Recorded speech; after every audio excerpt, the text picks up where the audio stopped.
একটা চাদর হবে চাদর। 2002 সাল বিটিভির একটি ম্যাগাজিন অনুষ্ঠানে প্রচারের পর রাতারাতি আলোড়ন তোলে একটা চাদর হবে চাদর গানটি। সাধারণ এক শিল্পী হয়ে ওঠেন ঘরে ঘরে পরিচিত নাম। বাংলাদেশের জনপ্রিয় শিল্পী নগর বাউল জেমসের মতো কণ্ঠস্বর অনেকটা মিলে যাওয়ায় শ্রোতারা তাকে দারুণভাবে গ্রহণ করে। সে সময় ছিল ফিতা ক্যাসেটের যুগ। নতুন করে এক তরুণের আগমন ঘটে বাংলা মিউজিক ইন্ডাস্ট্রিতে।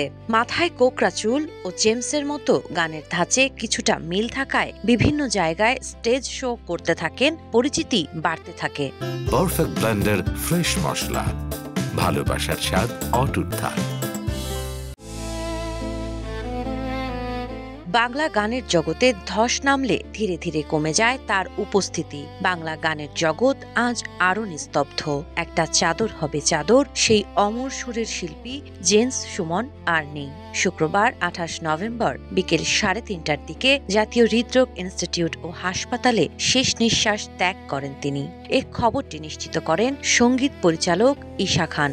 একটি গান, হ্যাঁ শুধু একটি গানই তাকে পৌঁছে দিয়েছিল দেশের প্রতিটি হৃদয়ে। 1997 সালে প্রথম একক অ্যালবাম আশীর্বাদ দিয়ে শুরু হয় তার যাত্রা। সেই ধারাবাহিকতায় আসে আরো প্রিয় সব কাজ।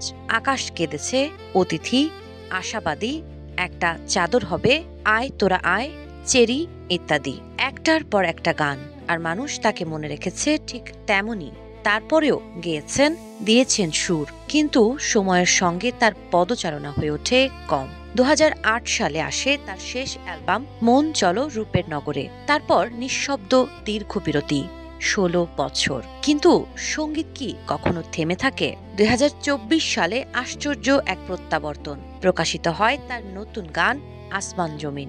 আজ তিনি নেই, কিন্তু সুরেরা রয়ে গেছে। একটা চাদর হবে, হয়তো আরো বহু বছর আমাদের মনে ঢেকে রাখবে তার স্মৃতি, তার কণ্ঠ, তার অস্তিত্ব।